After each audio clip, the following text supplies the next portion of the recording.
Fatihatul kitabi ta'dilu bisulusayil Qur'an. Fatihah Qur'an. Nek maca Fatihah 1 kali itu mengimbangi 2/3-nya Quran. Iya, bagaimana itu? Orang baca Fatihah 1 kali, katanya Nabi, itu sama dengan membaca 2/3-nya Quran. Jangan enak. Ya. Buat sampean yang sibuk, yang tidak sempat baca Quran, baca Fatihah saja. Ini loh. Ini merupakan rahmat Tuhan.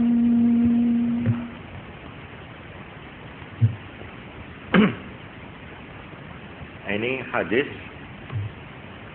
dari Abd bin Humaid an bin Abbas.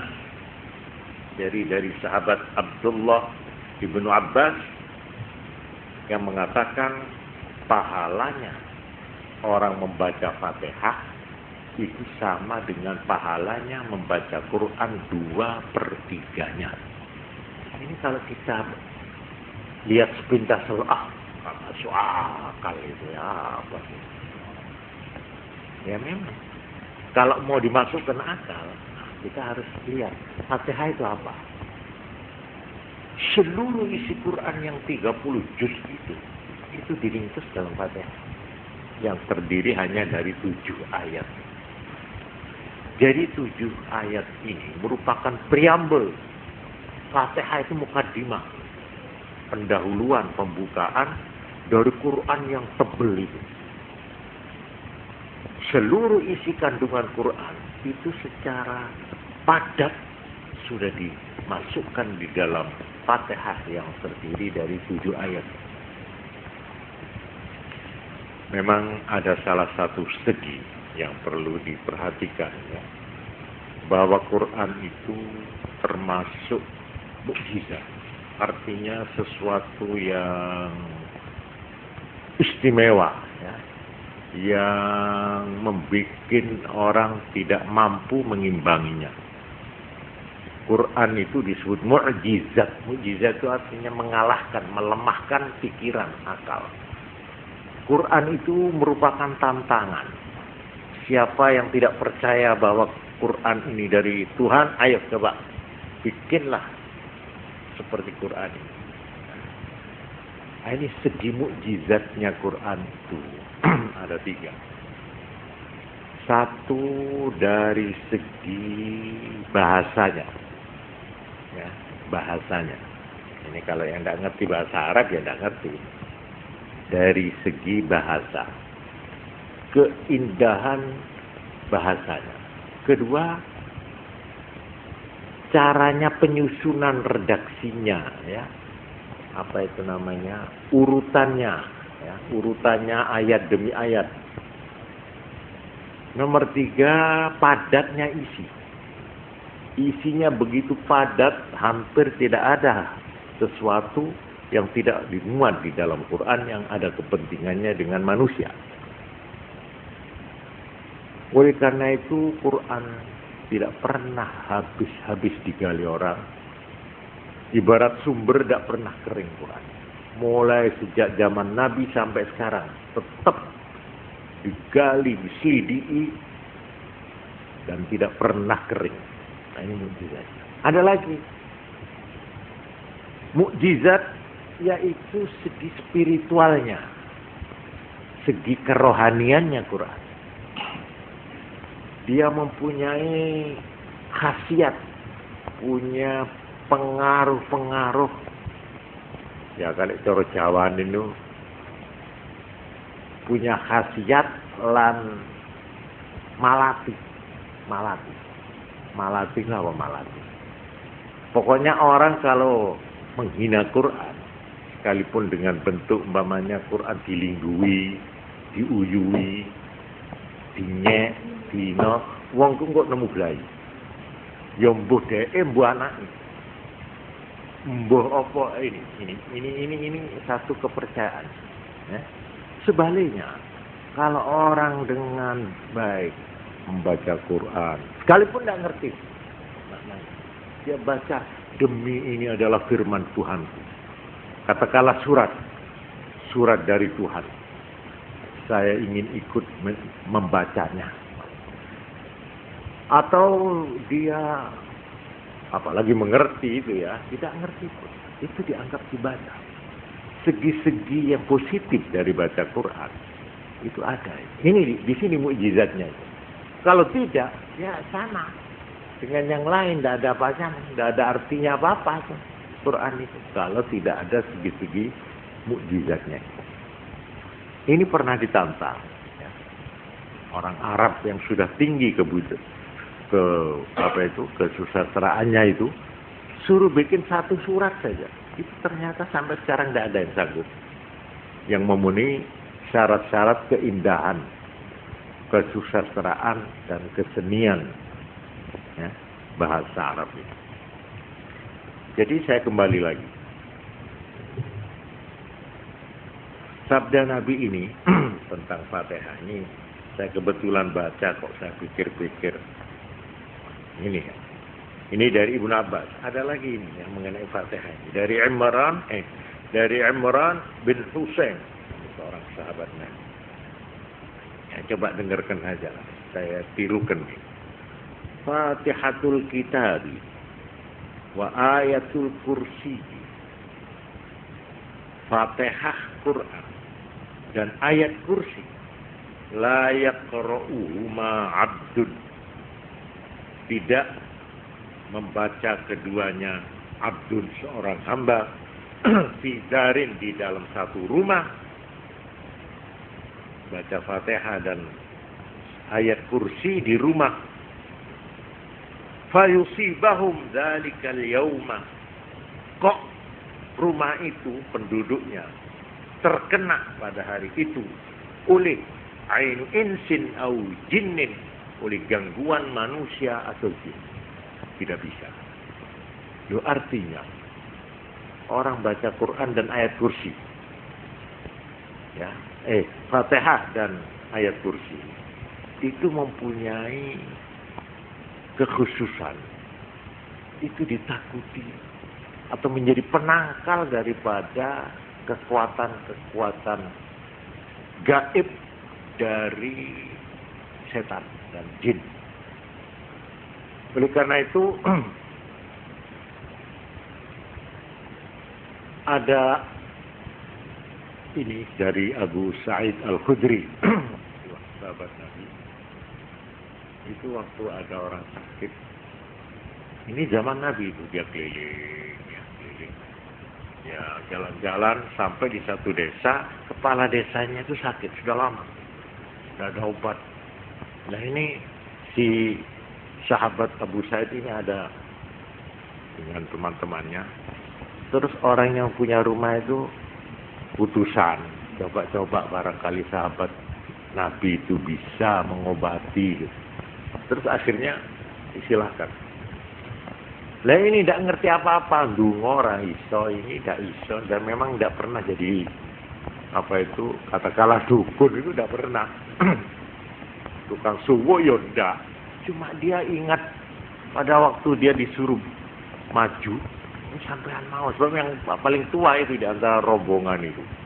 Akhirnya dia lalu ingat, iya, Nabi itu pernah satu kali bersabda, Al-Fatihatu lima quri'at lah. Fatihah itu tergantung niatnya untuk apa. Menurut saja ali tak wacana Fatihah. Akhirnya dibacakan Fatihah 3 kali. Dengan menaruh percaya pada sabda Nabi bahwa Fatihah itu berguna untuk apa saja yang dibaca untuk itu. Akhirnya setelah dibaca 3 kali, orangnya itu kok sembuh. Nah ini dalam hadis yang saya baca ini. Jadi Fatihah itu sampai Kanjeng Nabi malah di sini saya menemukan di sini, yaitu dari sahabat Abu Sa'id Al-Khudri ceritanya ini. Fatihatul kitabi syifa'um minas summi. Fatihah Quran itu penyembuhan dari racun. Ini sabda. Ada lagi Fatihatul kitabi syifa'um min kulli da'. Fatihah Quran itu penyembuhan dari segala macam penyakit, baik penyakit hati, yaitu hati kaku, hati cenderung kejahatan dan sebagainya, maupun penyakit secara zahir. Hal-hal yang begini ini memang kadang-kadang sukar dicernakan oleh kita yang sudah berpikir secara ilmiah atau secara wissenschaftlich, secara ilmu pengetahuan. Tetapi hadis semacam ini banyak. Seperti pernah Sayyidina Ali karramallahu wajhah pada waktu melakukan hijrah, itu jalan kaki dari Mekah ke Madinah. Setelah sampai di Madinah, kakinya itu bengkak dan pecah-pecah. Sehingga pada waktu salat jamaah di masjid, beliau tidak hadir. Ditanya oleh Nabi, mana Ali? Anu sakit, kakinya bengkak. Oh iya. Terus Kanjeng Nabi turun pergi. Setelah sampai dilihat, apa Ali? Ini kaki saya. Nabi habis jalan. Dalam hadis itu disebutkan, terus dipegang kakinya itu. Nabi terus entah baca apa yang dibaca, terus disebul ke tangannya. Terus jebres kakinya. Nah, kok sembuh? Ini hadis yang semacam ini banyak, tunggali. Tapi ini bukan propaganda untuk menyaingi dokter, bukan. Tapi ada satu hal-hal yang petunjuk agama ini. Apabila kita amalkan dengan penuh kepercayaan, itu memang kita kenyataannya itu memang terasa. Dan ini sudah berlaku lama ini. Apa ini bisa disebut pengobatan tradisional apa bagaimana, tidak ngerti saya itu. Tapi ini sudah berlaku lama ini. Orang yang kejinen, coba serahkan dokter, barangkali dokter angkat bau, angkat tangan. Bisa kalau mau kejinen, kesurupan, paling ini apa ini urat syaraf begitu, nanti lain memang. Padahal ada itu penyakit yang ditimbulkan oleh gangguan-gangguan itu. Oh, ini dibuktikan dengan ilmiah sukar, ya. Tapi kalau sampean lihat kejadian-kejadian di kampung-kampung, itu memang tidak bisa dibantah itu. Ada itu kenyataan orang yang kesurupan, yang diganggu, macam-macam bayangan dan sebagainya. Mimpi-mimpi yang buruk dan sebagainya.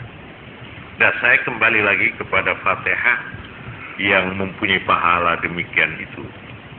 Di sini ada lagi Fatihatul kitabi tujzi ma la yujzi syai'un minal Qur'an. Fatihah Quran itu, pembukaan Quran, mencukupi apa yang tidak dicukupi oleh sedikit pun dari yang lain dari Quran.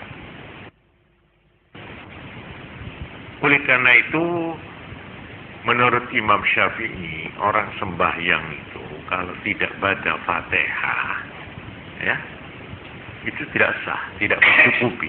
Sekalipun dia menghabiskan Quran 30 juz, tapi Fatihahnya tidak dibaca, tidak cukup. Tapi sebaliknya, kalau orang itu sembahyang baca Fatihah, tidak usah baca Quran yang lain, cukup. Ini memang menurut Imam Syafi'i begitu, ya. Imam Syafi'i wajib. Memang ada yang mengatakan tidak wajib, yaitu Imam Maliki dan Imam Hambali. Baca Fatihah dalam sembahyang itu sunnah. Tapi Imam Syafi'i wajib. Karena ada sabda Nabi yang menurut beliau hadis ini kuat sekali, yaitu apa? La salata liman lam yaqra'ul Fatihah, atau mana? Tidak ada salat bagi orang yang tidak membaca Fatihah, jadi wajib. Tapi katanya Imam Maliki, oh bukan begitu artinya itu. Bagaimana? Tidak sempurna sholat seseorang kalau tidak baca. Jadi tidak sempurna aja. Jadi itu sunat. Ya itu soal penilaian atau penafsiran ahli-ahli hukum agama. Baiklah, jadi saya di sini saya bermaksud untuk menilai bagi kita yang tidak sempat baca Quran, tidak sempat melakukan ini, ada itu banyak itu. Siapa yang mengerjakan begini itu sama dengan begini itu. Mamanya ini ya. Ada sabda. Siapa yang sembahyang maghrib, kemudian dia tidak omong dan tidak ngentut, nun sewu, tidak batal, sampai sambung isya, itu pahalanya bukan main.